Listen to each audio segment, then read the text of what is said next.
Bruce, didn't look like Chason was out on the ice today. Can you give us any update on his status? Well, I guess he tested positive this morning, so that's why he wasn't out there. And I think you know by now that PD did that yesterday, tested positive, and but hopefully we'll get Besser back tomorrow at practice, and I think Di Giuseppe back at practice tomorrow if everything goes well. And how big of a loss from your perspective is Pettersson? I mean, he hasn't necessarily been producing a ton, but he's still Elias Pettersson, and that those possibilities are always there for him.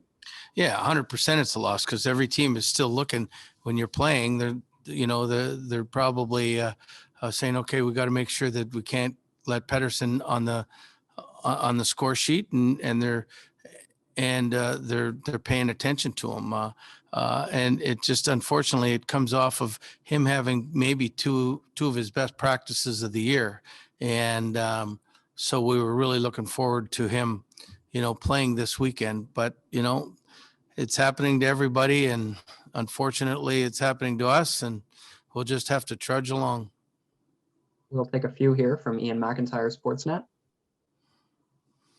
Good morning, Bruce. I didn't realize until you mentioned it a couple of days ago that you had coached with Quinn's dad, Jim Hughes, in Manchester. And looking back at the time frame, I know that Quinn would have been really young, but was he around the rink? Do you have any memories of the Hughes boys when they were little?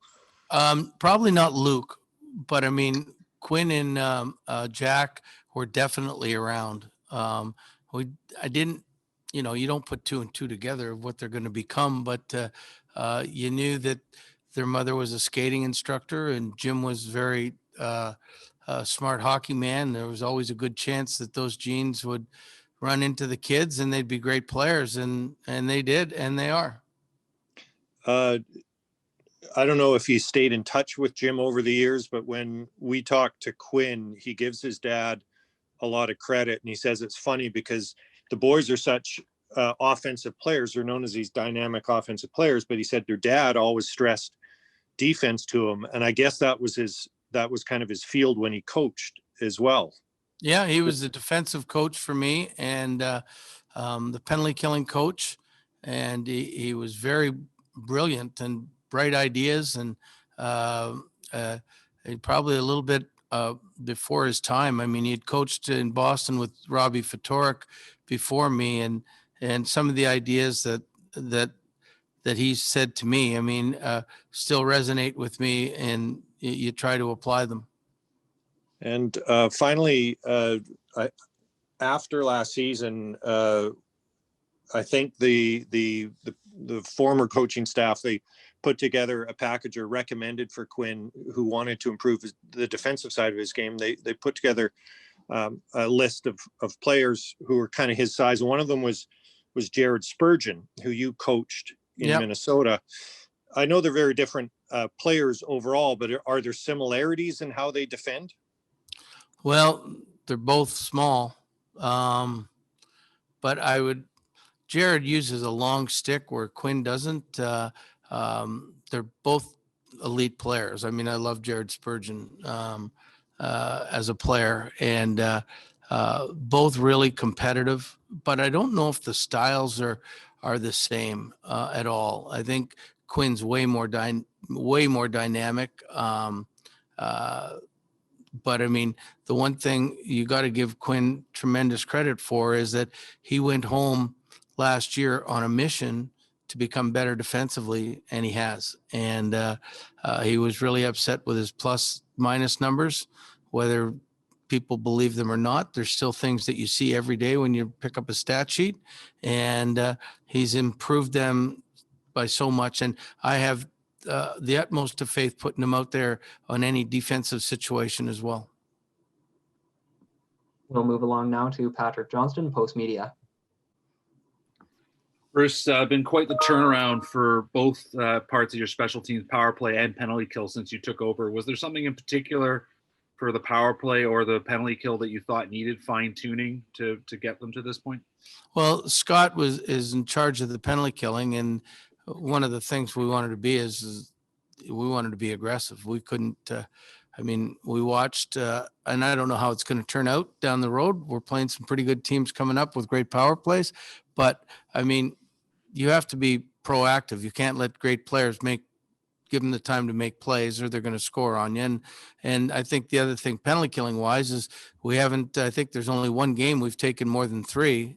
And that, so when you can keep it 1 or 2 minors a game, usually they're not as hard to kill off as when you put 4, 5, or 6 minors up against you, and it becomes way more difficult. As far as the power play goes, Jason's done a great job with that. And the only thing that I keep preaching is we want to shoot more. Let's start with shots, and then let's I mean, for want of a better term, let's play to the inside and outnumber them. And if we shoot the puck, then we should be able to get the rebounds, and all the great power plays do that. So, I mean, I think we've done that a little bit better since we've been here. And, but those are the 2 things I think that on the special teams that have made a little bit of a difference.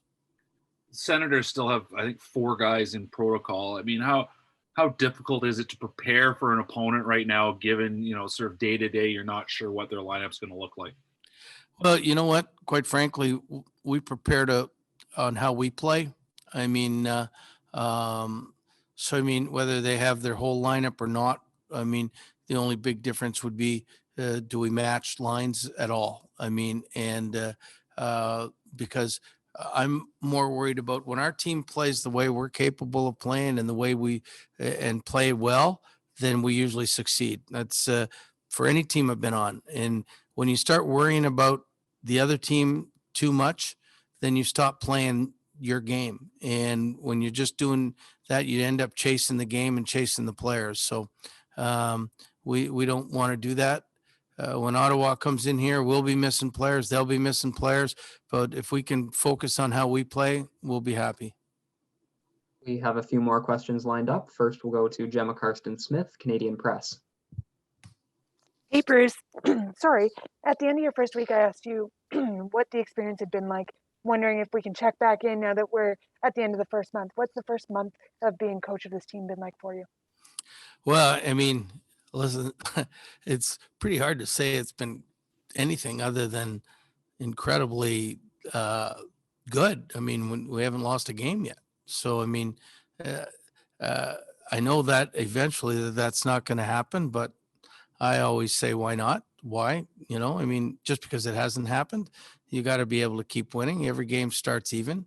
But the players have been so receptive and so easy to work with. It's made it very easy.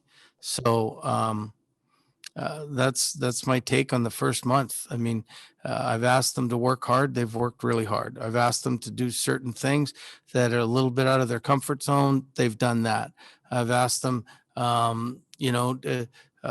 to use more men on the penalty killing, different units on the power play. They've never complained. Nobody's complained about the line mates they had if we've switched it. So to say that the first month, the players have been outstanding to me and Scott, who are the new guys. And, it might change in the second month because we haven't had the negative impacts that other teams have had this month. So we'll see how it works out. The other thing you said is that you wish they would stop chanting the Bruce, there it is. How are you feeling about that? About how you've been received by the fans in the city? Oh, it's been amazing. I can't say it anything else. It's never been anything like this before. But and I've said this before. The thing about Bruce, there it is that I'm just worried that they make it about me, and I don't want it to be about me. It's about the players. They're the ones that are doing the work. They're the ones that are committing themselves to doing things the right way. And but if they are saying it, it's because we're winning. So from that aspect, I don't have a problem with it. Because if we start losing, I don't think they're going to be saying that anymore. So from there, I like it because it means that we're having success somewhere else. All right, we have a couple more here. We'll go first to Daniel Wagner, Glacier Media. Bruce, JT Miller is a player who very much does not like to talk about himself. He doesn't like to talk himself up at all. He just focuses on the team, but he is leading your team in scoring. He's an incredibly important player for you. What have you seen from him over the last month? And has there been anything that kind of surprised you about how he plays or how he carries himself? Well, I mean, I don't know where to start with JT. I mean, he's been great, and he's a great player. He's a much better player than I ever thought he was.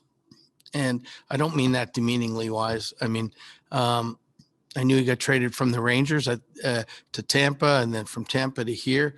But I thought he was a left winger, quite frankly. And now, he can play any position you want, and he does it with the way every coach wants a player to play. He plays hard. He's got so much pride when he doesn't do well. He knows it and he gets angry about it, which is, I have no problem with that. But I mean, to me, he's a one really good leader, and I would take him on my team anytime, any day. And over the past couple weeks here, with fewer games getting postponed, especially here where you have a week without games and you're getting more practices in, you talked about kind of wanting a training camp where you could work on those little details that maybe you haven't been able to before. Is that what it feels like here? Are you getting a chance to have a mid-season training camp?